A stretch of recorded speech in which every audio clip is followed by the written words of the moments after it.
The film opens with stuntman Colt Seavers talking about how important the people in his line of business have been in the history of film and television.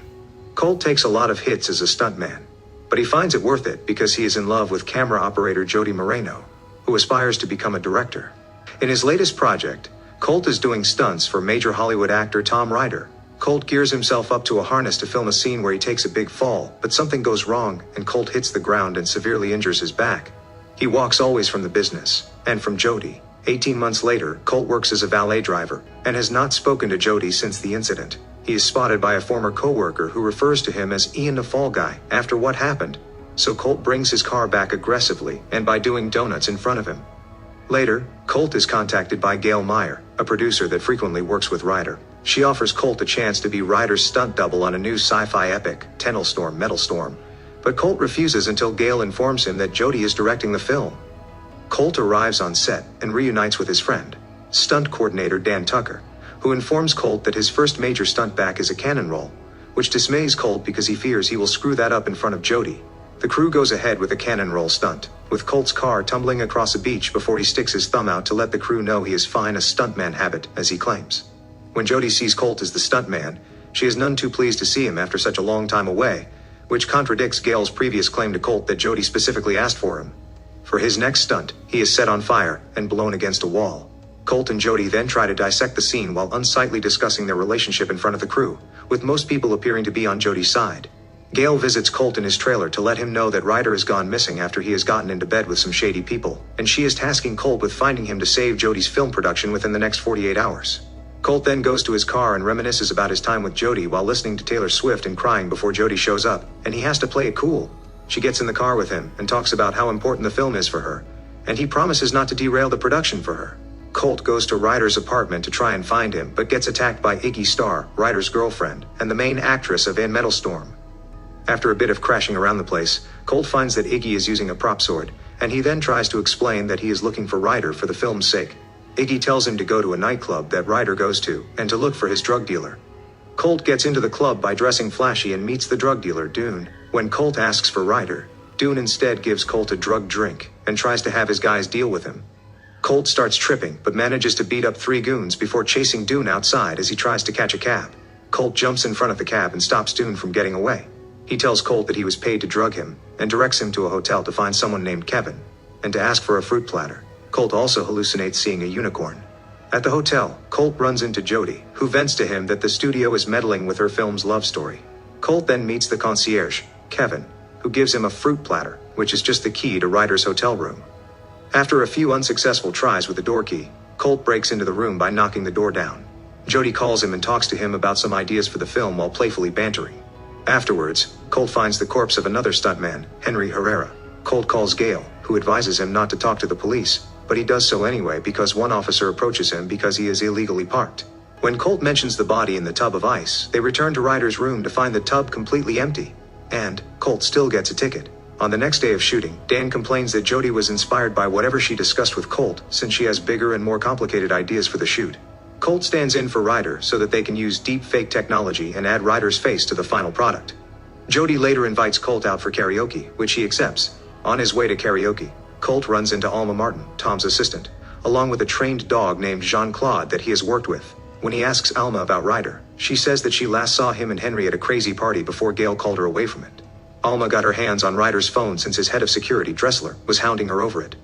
She knows there is something criminal on there and is willing to turn it in, but she tells Colt she wants producer credit on a Metal Storm. He says he will see what he can do right before they both get teased by Dressler, and he abducts Alma in his truck.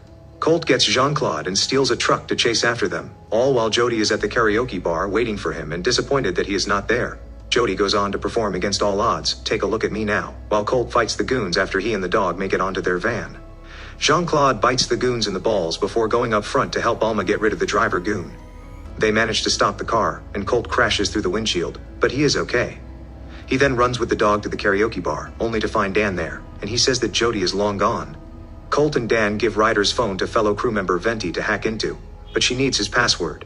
The guys go to Ryder's apartment and go through his wide array of post-it note reminders until they manage to find the password written in plain sight. After Venti unlocks the phone, Colt and Dan find a video of Ryder, Iggy, and some of his buddies with Henry, who makes a crack about Ryder not doing his own stunts. Ryder is seen trying to do a stunt, only to accidentally knock Henry over and kill him. Moments later, Venti calls Dan to inform the guys that the news is reporting on Henry's death and naming Colt as the prime suspect. Soon, Dressler and his goons show up and open fire on Colt and Dan, who quickly take action. Dressler ends up shooting and destroying Ryder's phone out of Colt's hands. They fight off some goons as Colt makes it outside and jumps onto Ryder's boat, crashing through the roof. He then finds himself face to face with Ryder before getting knocked out cold. Colt wakes up to find himself tied up, with Ryder demanding his phone back. He admits to killing Henry and setting up Colt to beat a fall guy die for the crime, as well as informing him that the entire cover-up was Gail's idea after he went crying to her. Ryder also admits that he set up Colt's accident because he felt Colt was stealing his thunder. This happens just as Gail goes to meet with Jody to tell him that Colt is the suspect in Henry's murder. After Colt admits that Dressler destroyed the phone, Ryder has his goons douse Colt with kerosene to light him on fire, but he gets some in his mouth and spits it at Dressler when he tries to light him up. Colt hops on a boat and tries to get away while steering backwards. He tries to contact Jody, but Gail intentionally gets her phone wet before Jody can answer his call. Colt eventually manages to reach Jody and tries to explain himself, but the villains chase after him and cause his boat to crash and explode, though he manages to jump to safety. Colt is presumed dead, and it is billed a suicide, while the villains use the deep fake tech to use Colt's face on Ryder's body in the video showing Ryder killing Henry. Colt reaches Dan and gets help sneaking back onto set in disguise as an alien from the movie. Jody beats him up due to the confusion until he reveals himself. Before Colt can explain himself, Jody embraces him with a kiss, but the moment is ruined with Gail outside. Jody hides Colt, and hears Gail talk about Colt's supposed death, as well as trying to do Jody's big car jump stunt for the film in VFX and focusing on Ryder's epic final monologue. After Gail leaves, Colt and Jody organize a plan to get Ryder to confess to the murder by getting him to make him do the car jump himself. Since he will be wearing a mic, and he usually forgets he is being recorded, so he's always seen or heard saying whatever he wants unfiltered. The crew gets ready for the big scene and shoots Ryder's monologue. Jody gets Ryder into the car by saying she needs a close-up of him. Colt reveals himself and begins to drive the car away, prompting Dressler and his goons to go after him. Jody and Dan help keep the goons off Colt long enough, until he gets Ryder to admit to killing Henry and saying, Gail came up with the frame job before Colt pulls off the epic jump across a canyon, which knocks Ryder unconscious. Gail then gets a chopper to come get her and Ryder after she steals his confession tape. With help from Jody, Colt is thrown toward the helicopter and fights both Gail and Ryder until he gets the tape back and jumps down onto a crash mat set up by the crew at the right time. Colt and Jody celebrate their victory with a kiss.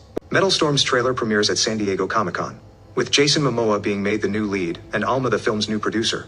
The film eventually becomes a box office hit. Colt gets exonerated, and he and Jody get back together. In a post-credits scene titled "And Previously on," the fall guy Gail is arrested, while Tom, trying to call his agent, accidentally triggers a series of radio-controlled pyrotechnics and blows himself up.